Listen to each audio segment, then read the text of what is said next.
Hello दोस्तों, बहुत बहुत स्वागत है आप सभी का परीक्षा गुरु ऑनलाइन प्लेटफॉर्म पे। मैं ललित मौर्य आप सभी का स्वागत करता हूं। और आज जो है हम थर्ड क्लास पे पहुंच चुके हैं वन दरोगा की। वन दरोगा की आज तीसरी क्लास है। जो लोग भी नए नए जुड़े हैं वो पहली और दूसरी क्लास को ज़रूर देखें, और सबसे जो पहली क्लास है इंट्रोडक्शन वाली वो अलग है, उसको भी ज़रूर देखें। उसमें हमने आपको बताया है कि किस तरह से हम लोग आगे स्टडी करेंगे, हमारा क्या प्लान है। ठीक है, इस तरह से हम आगे बढ़ेंगे, इस चीज़ को वहाँ पे हम लोगों ने डिस्कस किया है। तो एक बार उस वीडियो को भी ज़रूर देखें।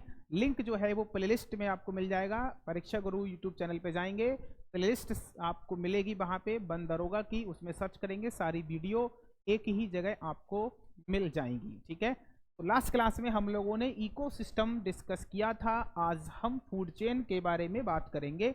इकोसिस्टम से ही रिलेटेड है। इकोसिस्टम बहुत ही इंपॉर्टेंट यूनिट है वन दरोगा के सिलेबस में, और इकोसिस्टम से ही रिलेटेड फूड चेन का एग्जाम्पल है। इसी इकोसिस्टम में हम देखेंगे वन पारितंत्र में वन कई तरह के वन हैं। इंडियन फॉरेस्ट रिपोर्ट को भी देखेंगे। इस बहुत सारी बातें हैं इकोसिस्टम के अंदर जो हमें यहाँ पर कवर करनी है। अभी तो ये बेसिक है इकोसिस्टम का, आगे इसमें चलते हैं। एक बहुत ही इंपॉर्टेंट इंफॉर्मेशन है जो आपको देनी है। ठीक है, ऑफलाइन बैच हमारे स्टार्ट हो रहे हैं 13 फरवरी और 14 फरवरी से। ठीक है, वैलेंटाइन डे का दिन है तो 14 फरवरी को आप आ सकते हैं एकता नगर ब्रांच में, और 13 फरवरी मंडे से आप फ्री 3 डेज का डेमो ले सकते हैं रामपुर गार्डन ब्रांच में। तो जो भी आपको ब्रांच अपने हिसाब से नज़दीक हो आप वहां पर आ सकते हैं। रामपुर गार्डन ब्रांच में यूपी पुलिस का बैच स्टार्ट हो रहा है 13 फरवरी से, और एसएससी का एक बैच स्टार्ट हो रहा है 13 फरवरी से ही, और 10:15 से एक बैच है सुपर टेट और यूपी टेट का, वो स्टार्ट हो रहा है। तो उसको भी आके आप 3 डेज का डेमो ले सकते हैं।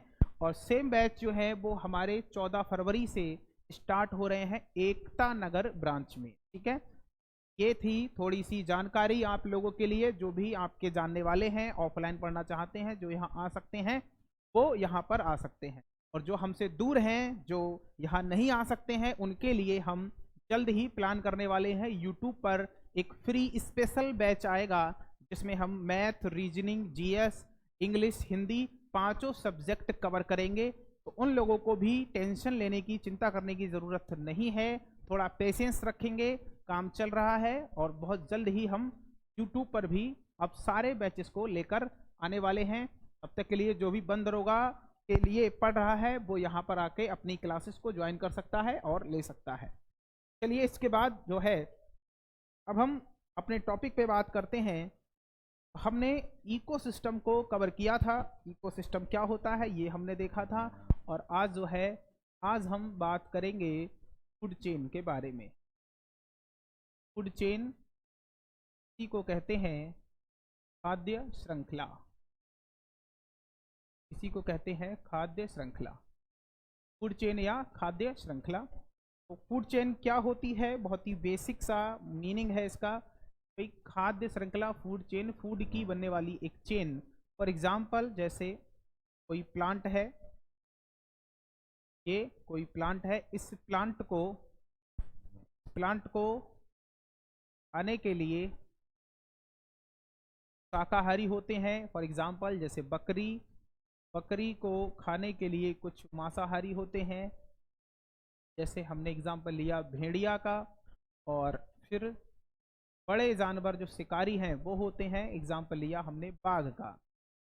फूड चेन क्या है, तो sequence of dependency of energy, कौन इस पर डिपेंड है, इसका सीक्वेंस जब हम देखते हैं इसी को कहा जाता है फूड चेन। इसी को क्या कहते हैं, इसी को कहते हैं फूड चेन। ठीक है, तो फूड चेन जो है वो एनर्जी का एक सीक्वेंस है, इसी को फूड चेन कह रहे हैं। अब फूड चेन से देखिए क्या क्या क्वेश्चन यहाँ से बन सकते हैं।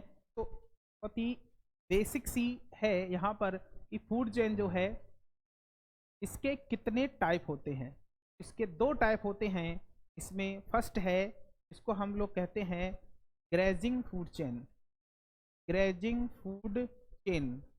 एक है जिसे कहा जाता है ग्रेजिंग फूड चेन, इसको कहते हैं चारण चारण खाद्य श्रृंखला। एक फूड चेन वो होती है जिसको कहा जाता है चारण खाद्य श्रृंखला। चारण खाद्य श्रृंखला में क्या होगा, तो चारण खाद्य श्रृंखला में आप देखोगे कि फूड चेन की जो स्टार्टिंग है, स्टार्टिंग से मीनिंग होता है कि फूड चेन की जो स्टार्टिंग है वो पेड़ पौधों से होती है। यानी चारण का मतलब क्या है कि पेड़ पौधों से फूड चेन की स्टार्टिंग होगी और उसको खाने के लिए, उसको चरने के लिए एनिमल्स, शाकाहारी जीव जो है वो अवेलेबल होंगे। तो इस तरह की फूड चेन को कहा जाता है ग्रेजिंग फूड चेन। इसी को डिटेल में पढ़ते हैं, यही जो है वो हमारे सिलेबस का एक हिस्सा है, ग्रेजिंग फूड चेन। ठीक है, एक फूड चेन और होती है, एक फूड चेन और है, एक दूसरे टाइप की जो फूड चेन है उसका नाम है detritus food chain. Detritus food chain, detritus food chain है। इसको डिटेल में हालांकि नहीं पढ़ा जाता है, इसको कहते हैं अपरद, अपरद खाद्य श्रृंखला। अपरद खाद्य श्रृंखला को कहा जाता है। तो ये सूक्ष्म जीवों की फूड चेन है। इसका एग्जाम्पल हम समझ सकते हैं कि भाई अपरद खाद्य श्रृंखला की स्टार्टिंग, अपरद खाद्य श्रृंखला की स्टार्टिंग होती है कचरे से। कचरे को खाने वाले कुछ कीट हैं, कुछ स्प्रिंग टेल टाइप के कीट हैं और इनको खाने वाली मकड़ी है। ऐसे करके ये फूड चेन चलती है। ये है सड़ा गला कचरा, सड़ा गला कचरा से स्टार्ट होती है ये। तो सड़े गले कचरे से जो स्टार्ट होगी उसमें कुछ अलग तरह के एनिमल हैं, उसका अलग रूल्स होते हैं। तो ये जो है नहीं जनरली पढ़ते हैं, सूक्ष्म जीवों से रिलेटेड होती है ये। जनरल जो फूड चेन है, एक सामान्य फूड चेन है, वो होती है grazing food chain. Grazing food chain का ही एग्जाम्पल है, इसी को हमें यहाँ पर कवर करना है। ग्रेजिंग फूड चेन में क्या होगा, ग्रेजिंग फूड चेन में आप देखोगे, ग्रेजिंग फूड चेन में हमेशा जो स्टार्टिंग होगी फूड चेन की वो हमेशा पौधों से होती है। स्टार्टिंग किससे होगी, पौधों से होगी, या ये कह लो कि इनकी स्टार्टिंग हमेशा उत्पादकों से होती है। उत्पादक, अब जैसे कह लो कि वन फॉरेस्ट में, वन है, वन इकोसिस्टम है, तो वन इकोसिस्टम में जो उत्पादक हैं वो कौन होंगे, पेड़ पौधे। ग्रासलैंड इकोसिस्टम में उत्पादक कौन होंगे, तो वो होंगे घास के पौधे, छोटे पौधे। ठीक है, तालाब में कौन होगा, तो शैवाल। ठीक है, समुद्र में कौन होंगे, तो फाइटोप्लैंक्टन्स। तो अलग अलग जगह पर अलग अलग टाइप के प्रोड्यूसर हैं, लेकिन वही है इसमें कि फूड चेन जब भी बनेगी तो वो हमेशा कहाँ से बनेगी, वो हमेशा बनेगी उत्पादक से। एक बात आपको याद रखनी फूड चेन के बारे में। ठीक है, फूड चेन की स्टार्टिंग हमेशा कहाँ होती है, फूड चेन की स्टार्टिंग हमेशा उत्पादक से होती है। इसकी जो स्टार्टिंग है, की स्टार्टिंग कहाँ से होगी, स्टार्टिंग फ्रॉम प्रोड्यूसर। हमेशा इसकी स्टार्टिंग होती है उत्पादकों से, ये आपको ध्यान रखना है। दूसरा कि अगर हम यहाँ पर कुछ एग्जाम्पल से समझें कि और इसमें क्या क्या बेसिक चीज़ें हैं जो यहाँ पर हमें याद रखनी है, तो हम यहाँ पे समझते हैं। एक एग्जाम्पल हमने लिया, कोई एग्जाम्पल हमने लिया, जैसे कोई पौधा है, कोई पौधा है, पौधे को खाने वाले, पौधे को खाने वाले यहाँ पर हमने ली बकरी, पौधे को खाने वाले यहाँ पर हमने एग्जाम्पल लिया हिरण का, पौधे को खाने वाले यहाँ पर हमने एग्जाम्पल लिया किसका, क्या का, हम ऐसे भी कह सकते हैं। दूसरा, इनको खाने वाले कौन हो सकते हैं, इनको खाने वाले भेड़िया। ये फूड चेन का एग्जाम्पल, भेड़िया, मेढक, छिपकली वगैरह ये। और इनको खाने वाले कौन है, खाने वाले हैं बाघ, तो खाने वाले हैं सांप, खाने वाला है शेर। तरह से ऐसे भी हम देख, ऐसे भी हम देख सकते हैं। ठीक है, तो यहाँ पर हम देख रहे हैं, यहाँ पर हम देख रहे हैं कि पौधे हैं, पौधे की जगह हम क्या लिख सकते हैं, पौधे की जगह हम शैवाल भी लिख सकते हैं, या इसकी जगह हम घास भी लिख सकते हैं। ऐसे यहाँ पर हम देख रहे हैं कि फूड चेन जो है, फूड चेन है, ये हमेशा आप देखोगे कि उत्पादक से स्टार्ट हो रही है। ये वाले जो है क्यों, कौन है, तो ये है प्राथमिक उपभोक्ता, ये कौन है, तो ये है द्वितीयक उपभोक्ता, ये कौन है, तो ये है तृतीयक उपभोक्ता। एक क्वेश्चन यहां से बनता है कि किसी भी फूड चेन में सामान्यता कितने पोषण स्तर होते हैं, कितने ट्रॉपिक लेवल होते हैं, what is the trophic level and what is the पोषण स्तर। पोषण स्तर क्या होगा? पोषण स्तर का मतलब है एक वो स्थान, एक पर्टिकुलर वो पॉइंट जहां से एनर्जी एक जगह से दूसरी जगह ट्रांसफर होगी, उसे कहा जाएगा पोषण स्तर। तो यहां पर देखोगे ये है फर्स्ट ट्रॉपिक लेवल, प्रथम पोषण स्तर, यह है सेकंड पोषण स्तर, यह है थर्ड पोषण स्तर और यह है फोर्थ पोषण स्तर। तो यहाँ पे हम कहते हैं ये है फर्स्ट ट्रॉपिक लेवल। क्या है ये? तो कहते हैं ट्रॉपिक लेवल। ठीक है, फर्स्ट ट्रॉपिक लेवल, ये है सेकंड ट्रॉपिक लेवल, ये है थर्ड ट्रॉपिक लेवल और ये है फोर्थ ट्रॉपिक लेवल। ठीक है, तो किसी भी नॉर्मल फूड चेन में 4 पोषण स्तर होते हैं। यहाँ से क्वेश्चन आपके देखो कैसे बनते हैं। ठीक है, जनरली हम इनको क्या बोलते हैं? पौधों को क्या बोलते हैं? उत्पादक। इनको हम क्या कहेंगे कि ये कौन है? ये है ये कौन है?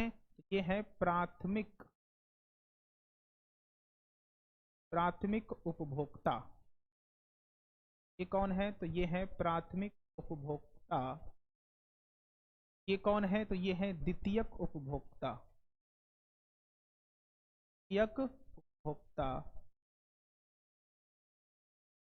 और ये कौन है? तो ये है टर्सरी कंज्यूमर, तृतीयक उपभोक्ता। ठीक है, अब आपको यहाँ पर एक ही फिगर से कई सारे क्वेश्चन यहाँ से के बनने वाले हैं, ध्यान रखेंगे। एक यहाँ पर अगर हम एनर्जी को भी शो करेंगे तो मान लो ये प्रोड्यूसर है, उत्पादक है, इन्होंने 200 जूल एनर्जी बनाई, 10% ट्रांसफर हो गई, 20 जूल इसके पास आई, 10% ट्रांसफर हो गई, 2 जूल इसके पास आई, 10% ट्रांसफर हो गई, 0.2 जूल इसके पास आ रही है। कितना ट्रांसफर हो रहा है? तो 10%। एक लेवल से दूसरे लेवल में एनर्जी 10% ट्रांसफर हो रही है। ठीक है, 10% ट्रांसफर हो रही है, इसके बारे में आज ही हम पढ़ेंगे, 10% रूल ऑफ एनर्जी। क्लियर? अब यहाँ पर बहुत सी बातें हैं जो आपको यहाँ से ध्यान रखनी है, जो एग्जाम में आपसे क्वेश्चन पूछे जा सकते हैं। पहला क्वेश्चन ये कि सबसे अधिक एनर्जी किस ट्रॉपिक लेवल में पाई जाती है? आंसर होगा फर्स्ट ट्रॉपिक लेवल, यहां पर एनर्जी सबसे ज्यादा है। दूसरा क्वेश्चन ये, किस पोषण स्तर को सबसे अधिक एनर्जी प्राप्त होती है? किस पोषण स्तर को सबसे अधिक एनर्जी प्राप्त होती है? तो देखो बन रही है यहां पर, और मिल किसको रही सबसे ज्यादा? तो सबसे ज्यादा मिल रही है सेकंड को, सबसे कम मिल रही है थर्ड को, और सबसे कम किसको मिल रही है? सबसे कम मिल रही है फोर्थ को। तो आपसे ऐसे पूछेंगे कि सबसे कम एनर्जी किस पोषण स्तर को प्राप्त होती है? तो आंसर क्या होगा? आंसर होगा चतुर्थ पोषण स्तर। सबसे अधिक एनर्जी किस पोषण स्तर को प्राप्त हो रही है? इसका आंसर होगा सेकंड पोषण स्तर। और सबसे अधिक एनर्जी कहाँ है, कहाँ पाई जा रही है? तो आंसर क्या होगा? आंसर होगा फर्स्ट पोषण स्तर, फर्स्ट ट्रॉपिक लेवल। दूसरा टाइप के क्वेश्चन आपसे ऐसे पूछेंगे कि पेड़ पौधों को किस पोषण स्तर में रखा जाता है? आंसर होगा फर्स्ट ट्रॉपिक लेवल। शाकाहारी किस पोषण स्तर में आते हैं? आंसर होगा सेकंड ट्रॉपिक लेवल। प्राथमिक उपभोक्ता किस पोषण स्तर में आते हैं? आंसर होगा सेकंड ट्रॉपिक लेवल। टर्सरी उपभोक्ता किस पोषण स्तर में आते हैं? आंसर होगा चतुर्थ पोषण स्तर। और इसी में आ जाता है मानव। इसी में कौन आ जाता है? मानव। मानव भी इसी में आ जाता है। और मानव कैसा है? मानव है सर्वाहारी। मानव क्या है? सर्वाहारी। क्वेश्चन आपसे पूछेंगे कि मानव को किस पोषण स्तर में रखा गया है? आंसर होगा चतुर्थ पोषण स्तर। सर्वाहारी को किस पोषण स्तर में रखा गया है? आंसर होगा चतुर्थ पोषण स्तर। समझे कि नहीं यहां तक? तो जो पॉइंट्स हैं इनको आपको नोट्स के फॉर्म में लिख लेना है। तो अगर हम बात करते हैं प्रथम पोषण स्तर की, तो प्रथम पोषण स्तर में हम क्या कहेंगे? इसमें क्या है? सबसे अधिक ऊर्जा है भाई। देखो इसमें क्या है? सबसे अधिक ऊर्जा। इस पोषण स्तर में सबसे अधिक ऊर्जा है। ठीक है, ये हो गया हमारा पहला पोषण स्तर, ये हो गया दूसरा पोषण स्तर। ऐसे करके सेपरेट कर लेंगे ताकि जो भी पॉइंट है वो इसमें हम लिख सकें। ठीक है, जो भी पॉइंट है इसमें हम लिख सकें। तो हम कहेंगे कि प्रथम पोषण स्तर में उत्पादक आते हैं, इसमें सबसे अधिक ऊर्जा होती है, ये इसमें है जो आपको ध्यान रखना है। दूसरा, द्वितीय पोषण स्तर में कौन आते हैं? इसमें आते हैं शाकाहारी। ये कौन है भाई? सारे के सारे शाकाहारी हैं, हार्बीवोर्स हैं, शाकाहारी हैं। तो शाकाहारी को सेकंड पोस्टर स्तर में रखा गया है। उपभोक्ता का नंबर कौन सा है? तो उपभोक्ता का नंबर है सेकंड, और इन्हें सबसे अधिक ऊर्जा प्राप्त होती है। सबसे अधिक ऊर्जा प्राप्त होती है। सबसे अधिक ऊर्जा प्राप्त होती है। सबसे अधिक ऊर्जा इन्हीं को प्राप्त होती है। या आपसे ऐसे पूछ लेंगे कि किस पोषण स्तर के जीव उत्पादकों के सबसे नजदीक हैं, तो आंसर होगा सेकंड ट्रॉपिक लेवल। ठीक है, सेकंड ट्रॉपिक लेवल होगा। यहां पर कौन आएंगे? तो यहां पर आते हैं छोटे मांसाहारी।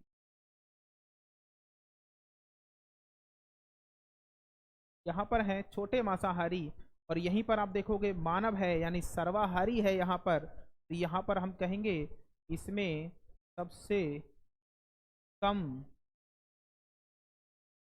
ऊर्जा प्राप्त होती है। में सबसे कम ऊर्जा प्राप्त होती है।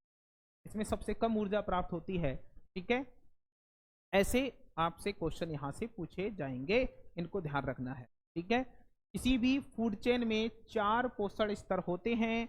फर्स्ट ट्रॉपिक लेवल में पौधे हैं, सेकंड ट्रॉपिक लेवल में शाकाहारी हैं।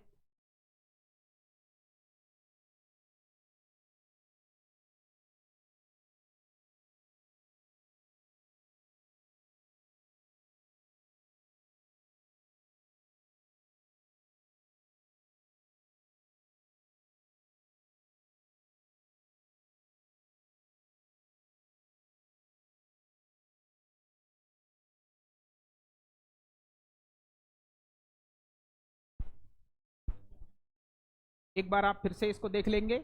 ठीक है, पहले पोषण स्तर में कौन है? तो शाकाहारी। पहले पोषण स्तर में कौन है? तो उत्पादक हैं, पेड़ पौधे हैं। सेकंड में कौन है?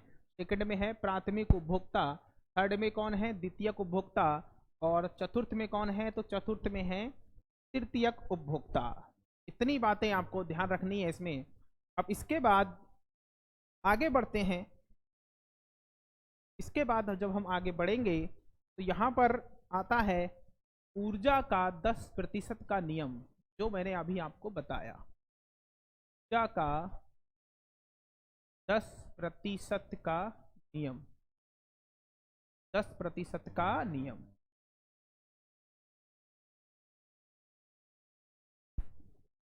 10% रूल ऑफ एनर्जी। ऊर्जा का 10% का नियम क्या है एक्चुअली में, इसको देखते हैं। तो एक एग्जाम्पल से इसको समझेंगे। सपोज करो कोई पौधा है, कोई पौधा है। उस पौधे ने टोटल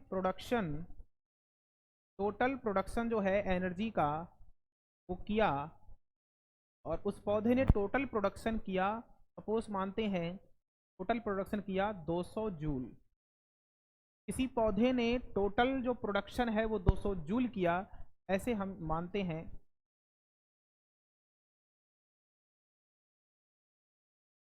इसके हिसाब से अब हमें यहां पर समझना है एनर्जी किस तरह से जो है वो कंज्यूम की जाएगी। अब आप देखोगे कि ये जो टोटल एनर्जी है, ये टोटल एनर्जी 2 पार्ट में डिवाइड होगी।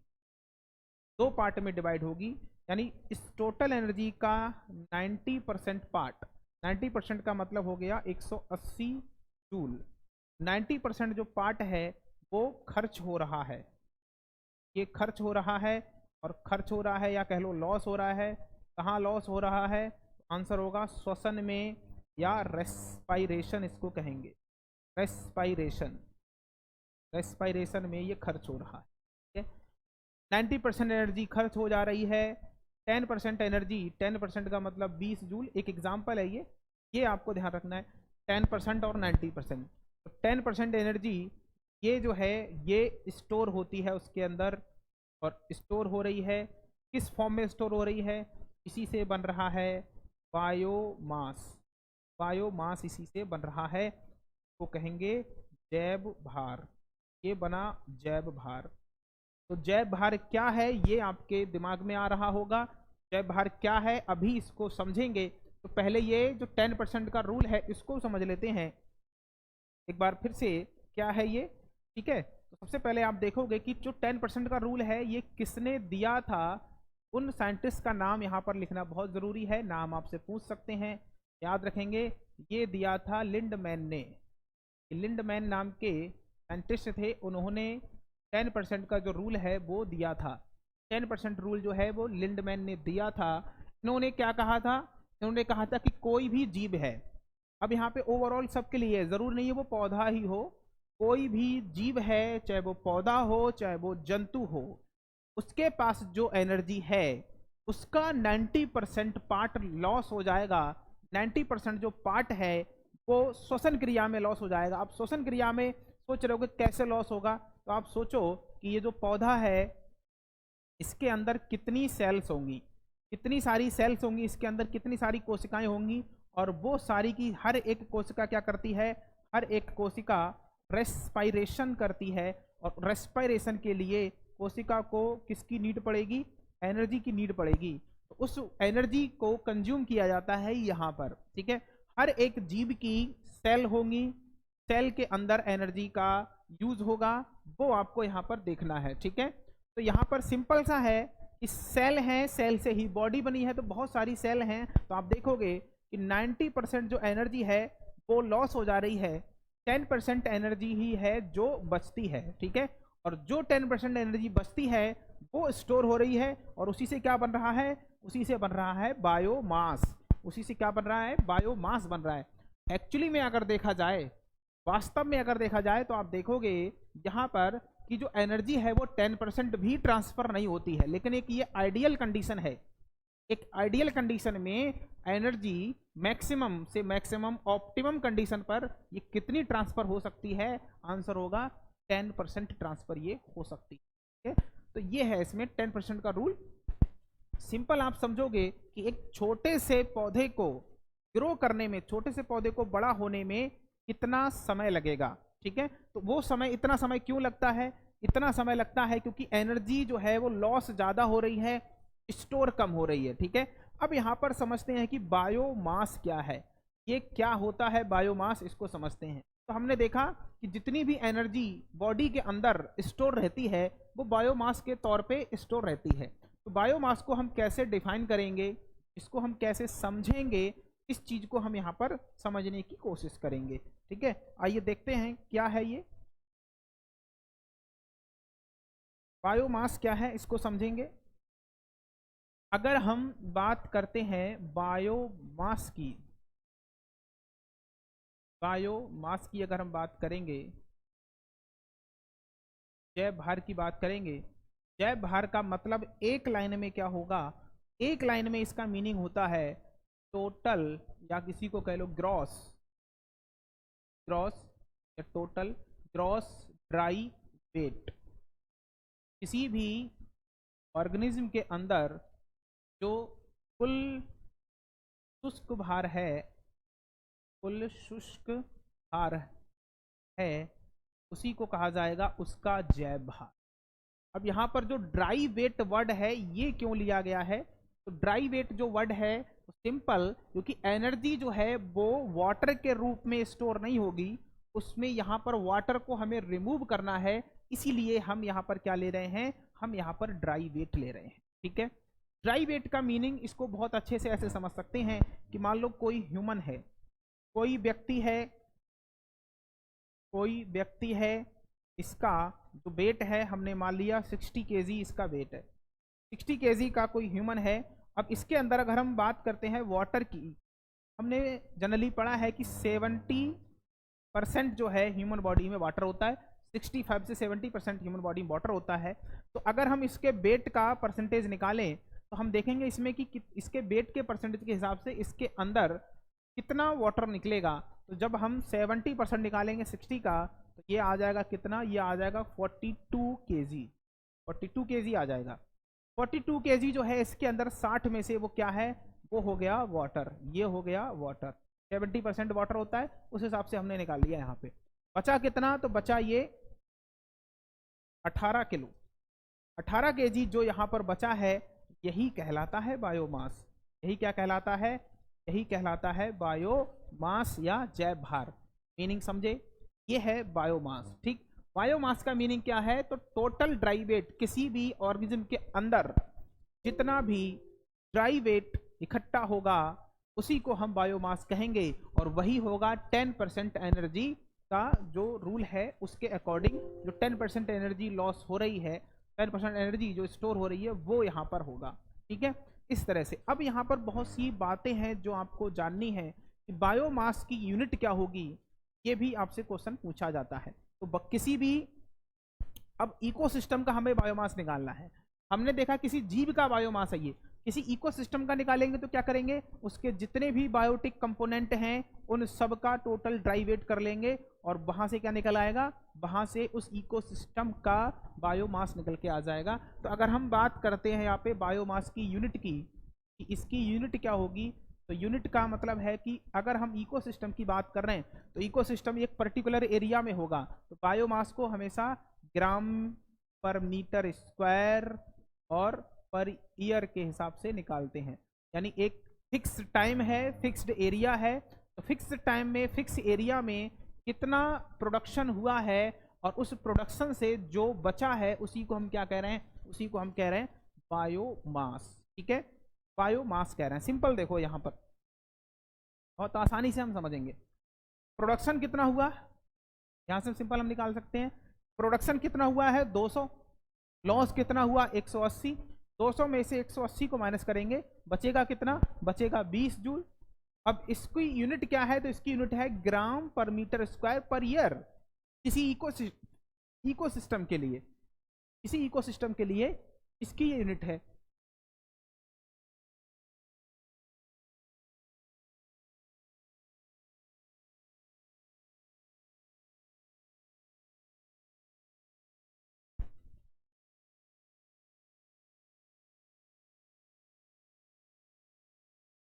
ठीक है, तो किसी इकोसिस्टम में पर्टिकुलर एरिया में जब हम जाएंगे तो वहां पर हमें इस यूनिट का ध्यान रखना है। ठीक है, इस यूनिट का आपको ध्यान रखना है, ये है इसमें। इसको आप जरा ध्यान से समझेंगे। किसी पर्टिकुलर एरिया में बहुत सारी चीजें होंगी। कोई पर्टिकुलर एरिया है जहां पर बहुत सारे क्या है, पेड़ पौधे हैं, कई बहुत सारे पेड़ पौधे हैं इसमें, बहुत सारे पेड़ पौधे हैं, है ना। बहुत सारे क्या हैं इसमें, जानवर हैं, ये जानवर हैं। तो इन सब के अंदर जो टोटल यहाँ पर प्रोडक्शन हुआ है, उस टोटल प्रोडक्शन कितना हुआ है उसको क्या बोलेंगे, तो बहुत ही अच्छा कॉन्सेप्ट है, यहाँ पे समझेंगे इसको। तो एक वर्ड आता है आपका जीपीपी। जीपीपी का मतलब है gross primary, gross primary production, gross primary production. क्या मीनिंग है इसका, इसका मीनिंग है कि इस पर्टिकुलर एरिया में कितना प्रोडक्शन हुआ है एक साल के अंदर, उसको बोल रहे हैं जीपीपी। तो ये नेट प्रोडक्शन नहीं है, ये टोटल प्रोडक्शन को रिप्रेजेंट करता है, कितना प्रोडक्शन हुआ है। ठीक है, फिर एक वर्ड है इसमें एनपीपी। जैसे आप देखोगे जब आपकी जॉब लगेगी, जब दरोगा बन जाओगे, वर्दी कंधों पे होगी, सितारों की चमक होगी, तो उसमें आपको सैलरी एक होती है ग्रॉस सैलरी, इसे कहते हैं टोटल सैलरी, और एक होती है नेट सैलरी जो कि इन हैंड हाथों में मिलती है। एक सैलरी वो होती है तो अगर किसी को जलाना है तो बताना है तो ग्रॉस सैलरी बताओ। रियल सैलरी क्या है, इससे मतलब ग्रॉस सैलरी में क्या होता है, बहुत सारी चीजें कट के मिलती है सैलरी, जो कट के मिलेगी इसे हम कहेंगे net salary, in hand salary. और टोटल सैलरी है जो सारी चीजें मिलाकर एक फिक्स सैलरी है टोटल, वो है ग्रॉस सैलरी। ठीक है, सिंपल सा वही यहाँ पर है कि टोटल जो प्रोडक्शन है उसको हम कह रहे हैं ग्रॉस प्राइमरी प्रोडक्शन। उस ग्रॉस प्राइमरी प्रोडक्शन में से लॉस को निकाल दिया जाएगा तो क्या बचेगा, तो बचेगा नेट प्राइमरी प्रोडक्शन, उसको कहते हैं एनपीपी। एनपीपी जो है ये किस चीज को रिप्रेजेंट करेगा, ये रिप्रेजेंट करेगा net primary production. Net primary production जो है इसको कहते हैं, और नेट प्राइमरी जो प्रोडक्शन है इसी को कहा जाता है बायोमास, इसी को कहते हैं मास। ये थोड़ा सा टेक्निकल है, अगर हम टेक्निकल नहीं जाएंगे तो क्वेश्चन इधर से आ गया तो फिर दिक्कत हो जाएगी। इसीलिए एक भी पॉइंट, एक भी कॉन्सेप्ट छोड़ने वाला नहीं हूं, मैं नहीं छोड़ने वाला हूं। आप देख लो ध्यान से, ठीक है। तो बायोमास की यूनिट क्या है? Gram per metre square per year. NPP की यूनिट क्या है? Gram per metre square per year. किसी चीज को किसी में से घटाएंगे तो यूनिट सेम होगी तभी घटा सकते हैं, यूनिट सेम है तभी जोड़ सकते हैं। मैथ का फंडामेंटल रूल है ये। तो जीपीपी की यूनिट भी क्या होगी? जीपीपी की यूनिट भी होगी कितनी? ग्राम per metre square per year. बात समझे कि नहीं?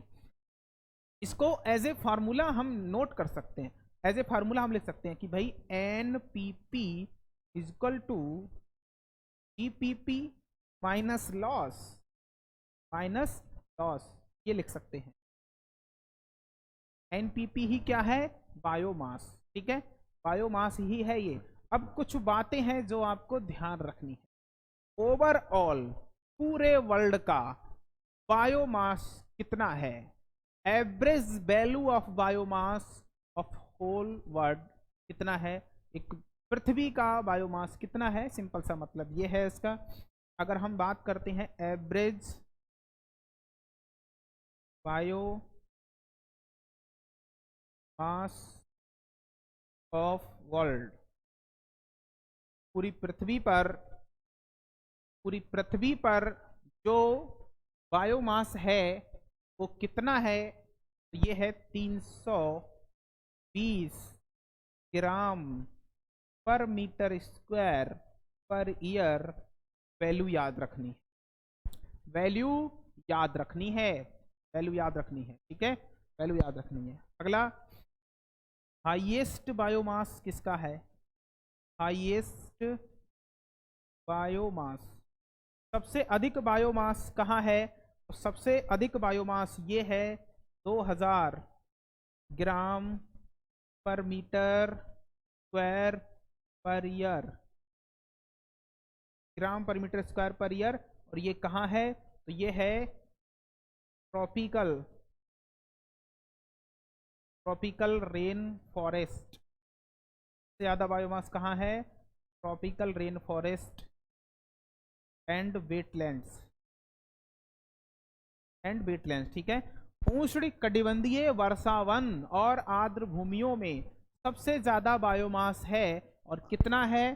2000 ग्राम per metre square per year. तो क्वेश्चन मान लो न्यूमेरिकल वैल्यू नहीं आई, सपोज दैट न्यूमेरिकली नहीं आया, ये न्यूमेरिक वैल्यू नहीं आई, तो भी आपसे ये पूछ सकते हैं कि सबसे अधिक बायोमास कहाँ पाया जाता है? आंसर होगा ट्रॉपिकल रेन फॉरेस्ट, उष्ण कटिबंधीय वर्षा वन। क्या होगा आंसर? आंसर होगा उष्ण कटिबंधीय वर्षा वन, उष्ण कटिबंधीय वर्षा वन।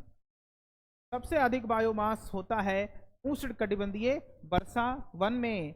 और फिर क्या है भाई, लोएस्ट बायोमास कहाँ है? फिर ये भी बता दो सर। सबसे कम बायोमास कहाँ है? सबसे कम बायोमास कहाँ है ये भी बता देंगे। तो लोएस्ट बायोमास कहाँ है, इसको भी यहाँ पे लिख सकते हैं, दिखेगा इतना। लोएस्ट बायोमास कितना है? तो ये है 155 ग्राम पर मीटर स्क्वायर पर। ये कहाँ है? ये है डीप ओशियन एंड डेजर्ट। कहाँ है ये? डीप ओशियन एंड डेजर्ट, ठीक है। तो मरुस्थल में और गहरे महासागर में, मरुस्थल में और गहरे महासागर में सबसे कम बायोमास होता है, उष्णकटिबंधीय वर्षा वनों में सबसे अधिक बायोमास होता है। बायोमास का मीनिंग सिंपल सा समझ सकते हैं, जहां पर बड़े बड़े पेड़ पाए जाएंगे उनमें बताओ मास, बायोमास, वजन ज्यादा होगा कि नहीं होगा? बिल्कुल सर ज्यादा होगा।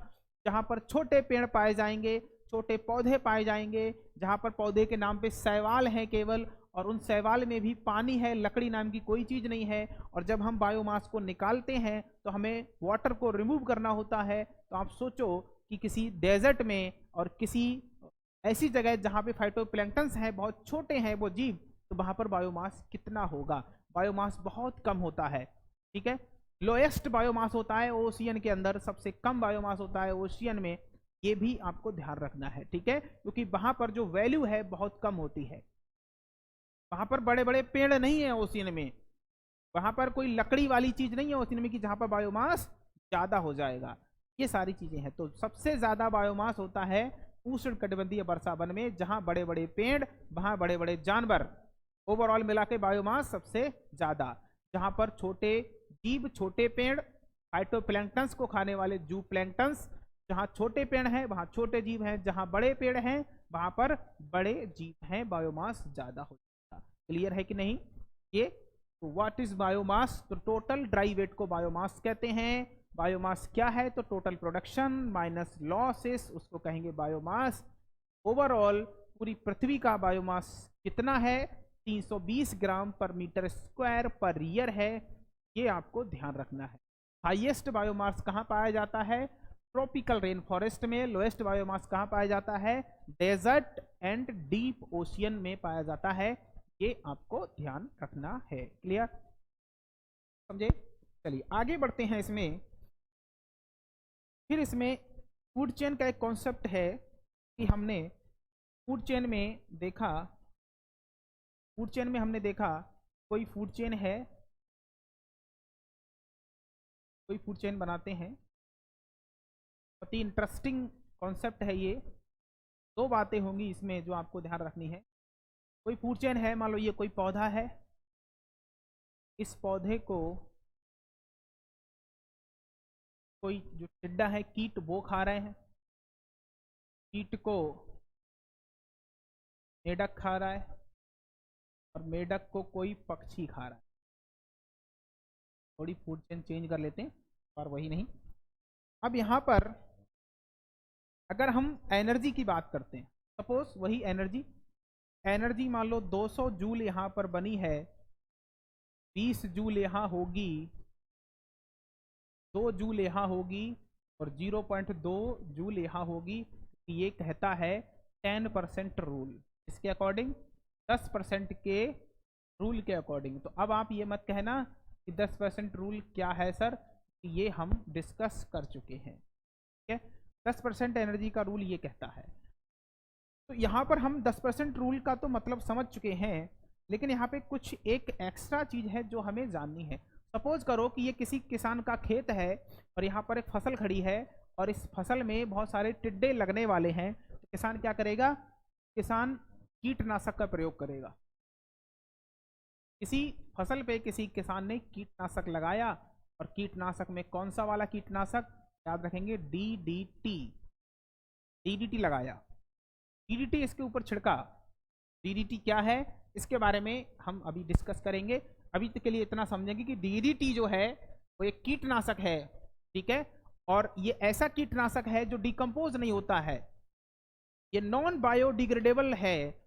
ये इसे बैक्टीरिया या इसे कोई जो जीव है वो डिकम्पोज नहीं कर सकता है। ये जीवों के अंदर जाके डाइजेस्ट नहीं होता है। सबसे खास बात इसकी यही है, और यही सबसे बड़ी कमी है इसकी। रिजल्ट इसके बहुत अच्छे थे। 1972 में इसको बैन कर दिया गया है। यूएसए ने ये बनाया था इसको, पॉल मुलर नाम के एक साइंटिस्ट थे, उन्होंने बनाया था इसे, डीडीटी को। ठीक है, तो बैन कर दिया गया था क्योंकि इसकी वजह से अभी हम देखेंगे कि क्या प्रभाव पड़ेंगे इसमें।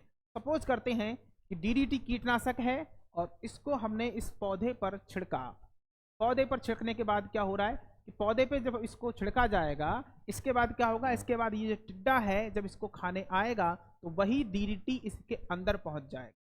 जब जो डीडीटी है जब इस टिड्डे के अंदर पहुंचेगा, तो आप सपोज करते हैं कि टिड्डे के अंदर मान लो इसकी संख्या जो हो गई 0.01 पीएम हो गई। पीपीएम का मतलब पार्ट पर मिलियन यूनिट है, ये पार्टिकल्स की यूनिट है ये। तो टिड्डे ने जब इसको खाया तो इसके अंदर वो पहुंच गया। अब समस्या ये नहीं है कि खाया और अंदर पहुंच गया, सबसे बड़ी समस्या ये है कि टिड्डे की बॉडी में ये स्टोर हो जाएगा। क्यों स्टोर हो जाएगा सर? क्योंकि इसका डाइजेशन नहीं होता है, टिड्डे इसको डाइजेस्ट नहीं कर सकते हैं। इस वजह से ये बॉडी में स्टोर हो जाएगा, ये बॉडी से रिमूव भी नहीं होगा। जैसे फैट स्टोर हो जाती है बॉडी में, कि बॉडी जब फैट को डाइजेस्ट नहीं कर पाएगी तो बॉडी उसे रिमूव भी नहीं कर पाती है, इसीलिए फैट जो है बॉडी के अंदर स्टोर हो जाती है। सेम उसी तरह से समझ सकते हैं डीडीटी जब टिड्डे के अंदर पहुंचेगा उसके अंदर डीडीटी स्टोर हो जाएगा। अब ऐसे में क्या होगा? अब ऐसे में आप देखोगे कि मेढक ने जब उस एरिया के टिड्डों को खाया, टिड्डे लगातार पेड़ खा रहे हैं, पौधे खा रहे हैं, और मेढक लगातार टिड्डों को खा रहा है। तो मेढक जब टिड्डे को खाएगा तो एक टिड्डा को खाएगा तो 0.1 पहुंचेगा, 2 को खाएगा 0.2 पहुंचेगा, 3 को खाएगा 0.3 पहुंचेगा। क्या लगता है आपको? मेढक की दावत हो गई टिड्डों की, और मेढक के एक ही टिड्डा खा के बस कह देगा नहीं बस अब मैं इतना ही नहीं। मेढक कहेगा आज तो दावत है, आज 1-2 से काम नहीं चलेगा। तो ऐसे में क्या होगा? ऐसे में हम देखेंगे कि इस मेढक के अंदर इस डीडीटी की कंसंट्रेशन जो है वो बढ़ेगी। इस डीडीटी की कंसंट्रेशन बढ़ गई है, मान लो ये हो गई है 0.02 ppm, बढ़ गई 0.02 ppm हो गई है। अब उधर दावत हो गई पक्षी की, उधर से देखा कि चील आ रही है मंडराते हुए, तो चील ने क्या किया? चील ने टिड्डों पर भी दावत मारी और मेढक पर भी दावत मारी। मेढक और टिड्डे दोनों को इसने खाया, तो इसके अंदर जो डीडीटी है वो और भी ज्यादा हो गया। ये मान लो ऐसे हो गया 0.5 ppm हो गया, ये ऐसे हो गया, बढ़ गया। प्रॉब्लम क्या है? प्रॉब्लम ये है कि फूड चेन में एनर्जी तो लगातार घटती है, लेकिन ये जो कंटामिनेंट्स होते हैं, ये जो संदूषक होते हैं, ये लगातार बढ़ते हैं। कैसे संदूषक? ऐसे संदूषक या ऐसे प्रदूषक जिनका डाइजेशन नहीं होता है या जो डिकम्पोजेबल नहीं होते हैं, वो फूड चेन के अंदर उनकी मात्रा बढ़ती है, उनकी कंसंट्रेशन बढ़ती है। ठीक है, इससे क्या होगा सर? क्या बढ़ रहा है तो क्या दिक्कत है? इससे ये होगा पक्षी जो हैं इन पर सबसे ज्यादा प्रभाव पड़ेगा, क्योंकि सबसे ज्यादा जो डीडीटी है वो किसके अंदर है? पक्षी के अंदर है, और इन पक्षी की डेथ हो जाती है। इन पक्षी की क्या हो जाती है? डेथ हो जाती है। ऐसा कैसे सर? डेथ कैसे हो जाएगी? हम कैसे मान लें डेथ हो जाएगी? तो आप नहीं मानोगे, तो आपके मानने से क्या होता है? एक रिसर्चर्स हैं, लेडी हैं, जिनका नाम है रचेल कार्सन। तो रचेल कार्सन नाम की एक लेडीज हैं, रचेल कार्सन नाम की एक लेडी है, जिन्होंने इस पर अपना पूरा जीवन लगाया, स्टडी की, और स्टडी करने के बाद उन्होंने एक बुक पब्लिश की, और उस बुक का नाम है साइलेंट स्प्रिंग। ये याद रखना है, ये साइलेंट स्प्रिंग नाम है इस बुक का। और इस बुक में इस डीडीटी के इफेक्ट के बारे में इन्होंने विस्तार से बताया है। राइटर हैं रचेल कार्सन, और ये है इनकी बुक। बुक का नाम पूछा जा चुका है, जहां पर इकोसिस्टम, इकोलॉजी या फूड चेन से रिलेटेड क्वेश्चन आते हैं, वहां पर ये नाम पूछा जा चुका है। आपके सिलेबस में है तो आप हम पूछ सकते हैं। ठीक है, कि भाई डीडीटी से रिलेटेड कौन सी किताब लिखी है, किसने लिखी है? तो रचेल कार्सन ने। ठीक है, कौन सी किताब लिखी है? Silent spring. साइलेंटली ये कीटों को, ये पक्षियों को क्या करता है? मारता है।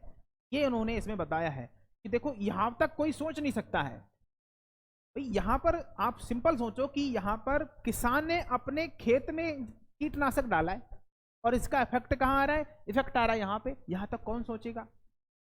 कितना बड़ा रिसर्च है ये, सोचो आप।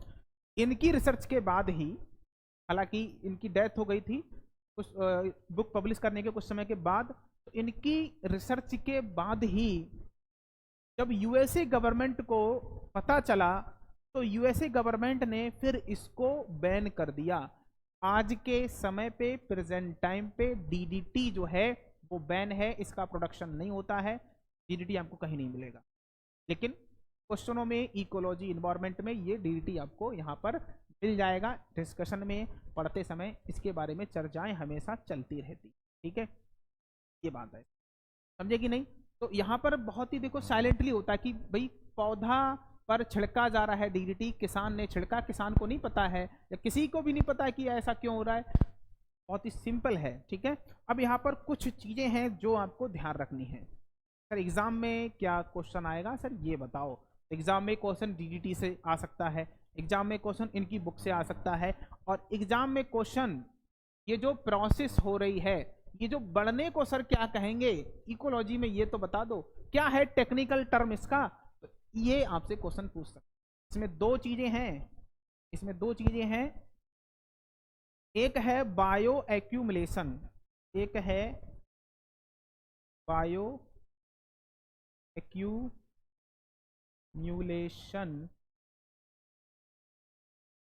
जिसको हिंदी में हम लोग कहेंगे जैव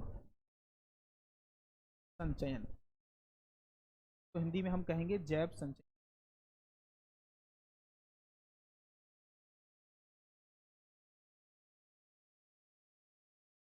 जैव संचयन क्या होता है, तो देखिए जैव संचयन वही है, किसी भी कंटामिनेंट का किसी जीव के अंदर स्टोर हो जाना, संचयन मतलब संचय हो जाना। तो आपसे ऐसे पूछ सकते हैं कि जैव संचयन क्या है, तो क्या लिखेंगे, क्या लिखेंगे, जैव संचयन क्या है तो क्या लिखेंगे, संदूषक, संदूषकों का जीवों के शरीर में संचित होना, संचित होना, ठीक है।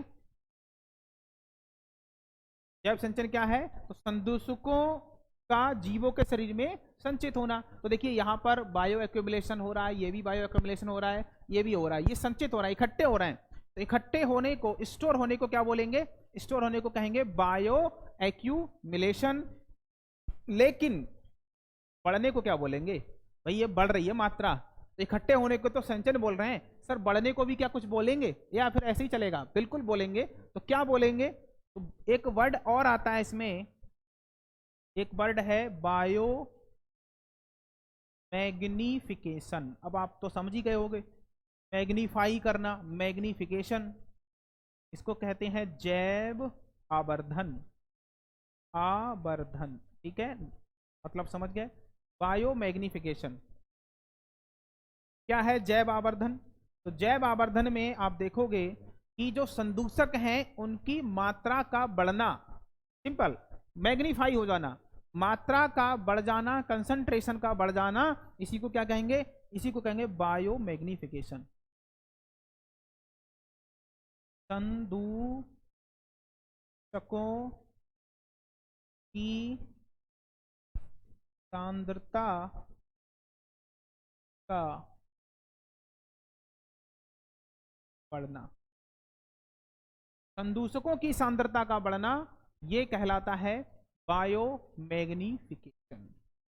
क्लियर, क्या कहलाता है, बायो मैग्निफिकेशन कहलाता है।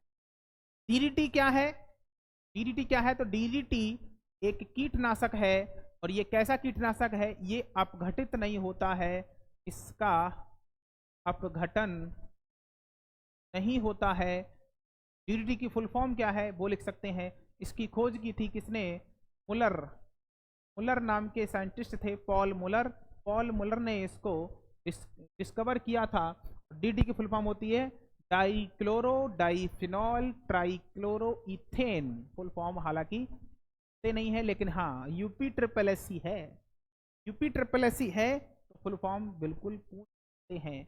और जब फुल फॉर्म पूछ सकते हैं तो फुल फॉर्म हम इसकी लिख भी सकते हैं, यहाँ पे इसकी लिख लेते हैं। क्या फुल फॉर्म है इसकी, फुल फॉर्म है डाई क्लोरो, ये हो गया डी, फिर दूसरा वाला डाई, डाई क्लोरो डाई ऑल, डी डी, रेड टी से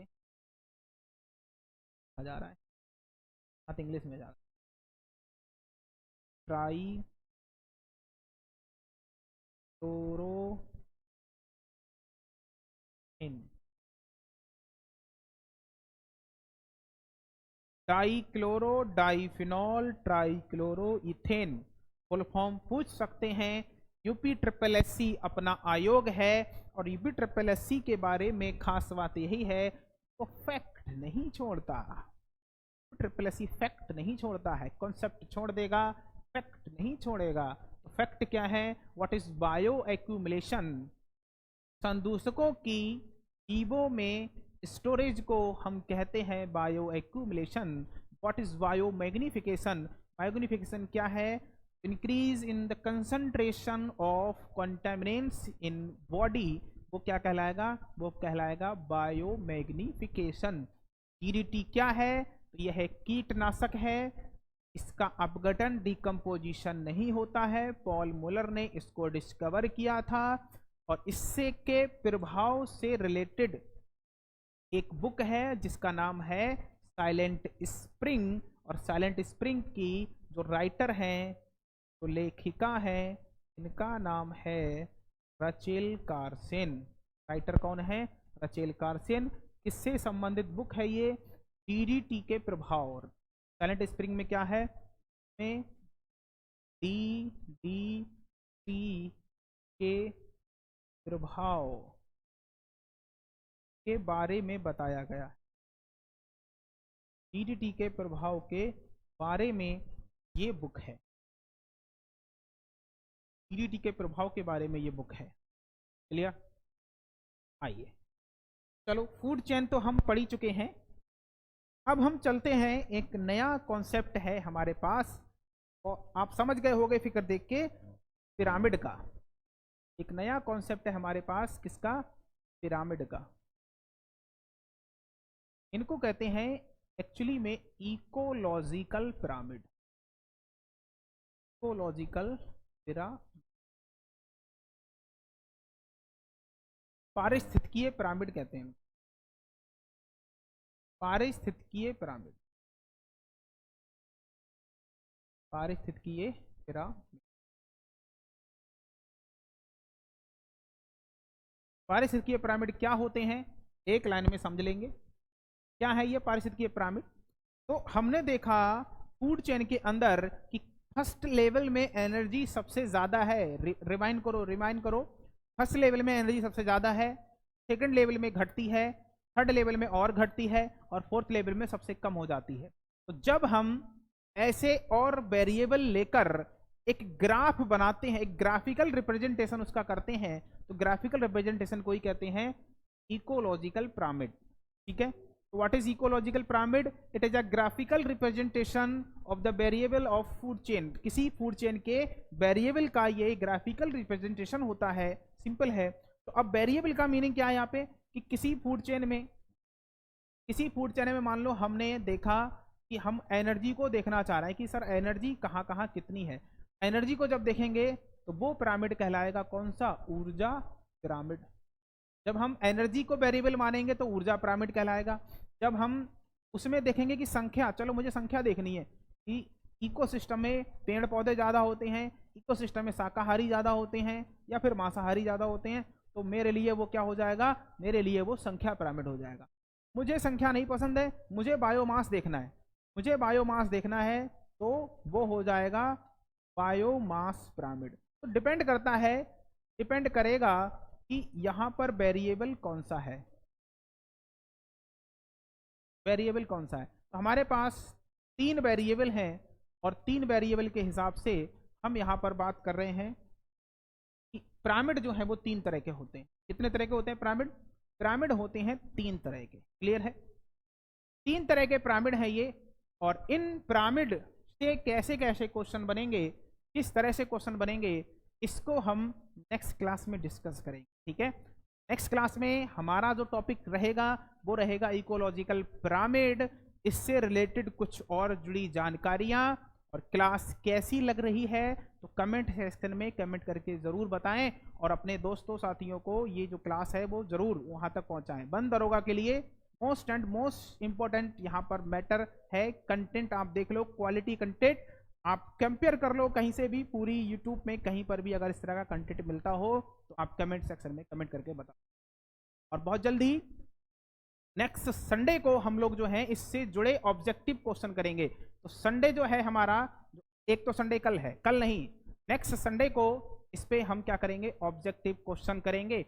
ऑब्जेक्टिव क्वेश्चन के लिए आप तैयार रहिए, रिवीजन करने के लिए तैयार रहिए, एकदम ठोस स्टडी जो है वो हम यहाँ पर करने वाले हैं। आज के लिए यहीं तक रखते हैं। क्या होता है पिरामिड और किस तरह से इसमें इंटरेस्टिंग बातें हैं, इसको हम समझेंगे अगली क्लास में। क्लास कैसे लगी कमेंट सेक्शन में जरूर बताएं, और पीडीएफ अगर आपको इसकी चाहिए, इस क्लास की अगर पीडीएफ चाहिए, तो परीक्षा गुरु टेलीग्राम चैनल को जरूर से जरूर ज्वाइन कर लें। सारी पीडीएफ, क्लास की इंफॉर्मेशन, टाइमिंग, सब कुछ वहीं पर आएगा, वो आपको जरूर ज्वाइन कर लेना है। जय हिंद साथियों, मिलते हैं अगली क्लास में।